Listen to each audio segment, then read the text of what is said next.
Whatever brought you here today, stay with this video for a few minutes. Because there is a strange financial illusion that can make a person feel richer precisely when they are becoming more financially fragile. Debt can increase your purchasing power today while reducing your freedom tomorrow. So can debt actually make you feel wealthy? Yes, but only temporarily, and the mechanism is more psychological than most people realize. When borrowed money enters your account, your available spending power suddenly expands. You may be able to purchase a better vehicle, move into a more expensive home, upgrade your lifestyle, or acquire something years earlier than your savings alone would allow. Nothing about your bank balance necessarily tells you that you have become poorer. In fact, your lifestyle may look richer. But net wealth asks a different question. After subtracting what you owe from what you own, how much economic value actually belongs to you? That distinction explains why debt can create a powerful wealth illusion. Borrowing allows consumption or acquisition to happen before the underlying wealth has been created. The future income required to repay that borrowing is then committed in advance. This creates an invisible transfer of freedom from your future self to your present self. Imagine two people with similar incomes. One has fewer financial obligations and keeps more of each month's cash flow available for saving, investing, learning, emergencies, or opportunities. The other appears wealthier because debt has financed a more expensive lifestyle, but a large portion of future income is already promised to lenders. Who is actually richer? The answer depends less on appearance and more on financial flexibility. This is why cash flow matters so much. A person can own valuable assets and still experience financial stress if debt repayments, housing costs, subscriptions, family obligations, and other fixed expenses consume most available income. Wealth becomes fragile when too much future cash flow is already spoken for. And debt has another psychological effect. It can change what feels normal. Once borrowed purchasing power becomes part of everyday life, a lifestyle previously considered expensive can start feeling ordinary. A larger house becomes normal. A higher monthly payment becomes normal. Repeated borrowing becomes normal. The problem is not one individual purchase, it is the gradual expansion of financial commitments until yesterday's luxury becomes today's obligation. Behavioral psychology calls attention to a related phenomenon. People often evaluate financial decisions through immediate benefits while discounting future costs. The pleasure of acquiring something today is emotionally vivid. The repayment burden spread across future months feels abstract. That is why the right question before borrowing is not simply, can I afford the monthly payment? A more revealing question is, what percentage of my future freedom am I committing to this decision? This becomes even more important when interest costs are involved. Borrowing does not merely bring future consumption into the present, it adds a price for accessing that future income early. The longer debt remains outstanding and the higher the effective cost of borrowing, the greater the portion of future cash flow that disappears before it can be used elsewhere.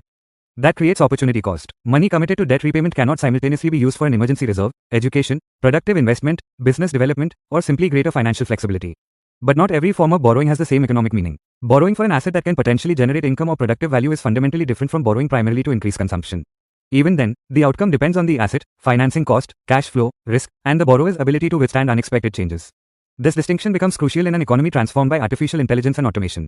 Technology can increase productivity and create entirely new forms of economic opportunity, but it can also change the value of existing skills and disrupt income streams. If a person's lifestyle is heavily dependent on borrowed money while their earning capacity becomes uncertain, debt can turn an ordinary career transition into a financial crisis. That is why the safest form of financial resilience may not be a larger lifestyle. It may be greater adaptability. Learning new skills protects earning capacity. Good health protects the ability to work and think clearly. Strong relationships can reduce unnecessary financial pressure. Entrepreneurship can create additional income possibilities, although it also introduces risk. Minimalism can reduce the number of recurring obligations that require constant income. All of these ideas lead back to one hidden principle. Financial freedom is partly the freedom to say no. When your obligations are low enough, you can reject a bad opportunity, survive an income interruption, change careers, learn something new, help someone in need, or wait patiently for a better investment opportunity. When obligations become excessive, every decision starts asking the same question, how will I keep making the next payment? At that point, debt is no longer merely a financial instrument. It becomes a psychological constraint. This is where the example of Lord Hanuman becomes profoundly relevant. Lord Hanuman represents extraordinary strength, but his strength is inseparable from discipline, humility, service, and devotion. Applied to financial life, strength does not mean having the ability to borrow more. It means having the self-mastery to distinguish what you can obtain from what you can responsibly carry. Courage means looking honestly at total debt instead of hiding from uncomfortable numbers. Discipline means resisting the temptation to convert every increase in income into a permanent increase in obligations. Wisdom means understanding the difference between an asset, a liability, and an expense. Humility means accepting that a lifestyle that looks impressive from outside may not represent genuine wealth. And gratitude changes the entire equation because it reduces the psychological pressure to prove financial success through consumption. The Bhagavad Gita's emphasis on disciplined action without attachment to outcomes can also be understood financially. You cannot guarantee what the economy, technology, markets, or your career will do, but you can control whether today's financial decisions unnecessarily weaken tomorrow's choices. So can debt make you feel wealthier? Absolutely. But the more important question is whether it makes you financially stronger. Borrowed money can increase what you can buy today. It cannot automatically increase what you truly own. It can accelerate productive investment, but it can also accelerate consumption. It can create opportunity, but excessive obligations can destroy flexibility. The difference is not simply debt versus no debt. The difference is whether borrowing increases your future capacity or consumes it.